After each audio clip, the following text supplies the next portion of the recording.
Commissioner बन के Hemraj Ram, supreme आप तो कोर्ट से सहयोगी फैसला दल सुना है ना सरकार में, और बिल्कुल। मुख्य सहयोगी दल हैं, आपका क्या स्टैंड है? देश क्या बहुसंख्यक व्यवस्था से ही संचालित होता है? देखिए, इसमें दो तरह की बातें हैं। अब किसी भी बयान को पूरी तरह से उस सिचुएशन के हिसाब से उसका अर्थ लगाया जाना चाहिए। एक तो मैं सबसे पहले ये बता देना चाहता हूं, चूंकि आपने पूछा कि हमारी पार्टी का क्या स्टैंड है। हमारी पार्टी का साफ स्टैंड है कि हम भारत के संविधान में पूरी आस्था रखते हैं, पूरा विश्वास रखते हैं, और भारत के संविधान को गीता कुरान बाइबल की तरह पवित्र ग्रंथ मानते हैं और संविधान सम्मत कार्य करते हैं। संविधान के नियमों के खिलाफ हम नहीं जाना चाहते। ये बात है, जिस बात पर आज ये बहस छिड़ी हुई है, ये बात तो सही है कि देश में जो देश के बारे में जो कहा जा रहा है कि भाई इस तरह तरह की जो बातें और अटकलें के बीच में जो है बहस चली गई है। आज देश संविधान से चलता है और चलते आया है, और आगे भी देश संविधान से ही चलेगा।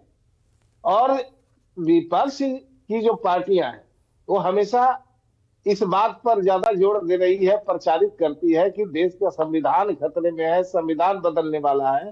तो वो दिल दिमाग से इस बात को निकाल दे। देश का संविधान अटूट संविधान है, विस्तृत संविधान है, विशाल संविधान है, इसे कोई छू नहीं सकता है, कोई बदलने की हिम्मत नहीं कर सकता है। दूसरी बात है कि जो एक सुप्रीम कोर्ट के एक न्यायाधीश ने कहीं अगर इस तरह की टिप्पणी की है तो निश्चित रूप से ये टिप्पणी स्वागत योग्य नहीं है।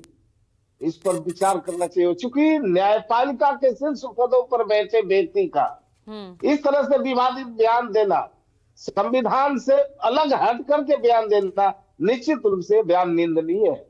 लेकिन योगी आदित्यनाथ तो बहस वो का तो कह रहे हैं कि विषय एक नागरिक के रूप में यहाँ पर न्यायमूर्ति उन्होंने सच्चाई को सामने रखा है।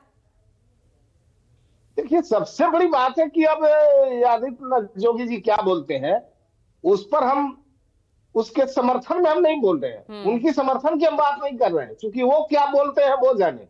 मेरे पार्टी का जनता दल यूनाइटेड का साफ मानना है कि ये देश संविधान से चलेगा और संविधान के नियमों से चलेगा, और चल भी रहा है। और देश के अंदर जो कानून व्यवस्था बनाई गई है, अगर वही माननीय जज जब अपने पद और गोपनीयता की शपथ लेते हैं तो क्या शपथ लेते हैं कि हम संविधान के नियमों का पालन करेंगे, जाति और धर्म से ऊपर उठकर न्याय करेंगे। क्या यही जाति और धर्म से ऊपर उठकर न्याय की बात हो रही है?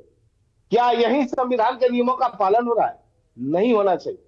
चाहे वो कोई भी व्यक्ति हो, किसी भी संप्रदाय का व्यक्ति हो, जो संविधान के खिलाफ बोलता है, निश्चित रूप से संविधान की नजरों में, कानून की नजरों में और समाज की नजरों में वो दोषी है। लेकिन इस बात को सिर्फ यूं ही सुन करके उसका अर्थ अनर्थ लगा देना, यह भी कहीं मुनासिब नहीं है। सिचुएशन के हिसाब से किस परिस्थिति में किस बयान को कहां बोला जा रहा है, जरा इस पर भी चिंतन करने की जरूरत है। ठीक है।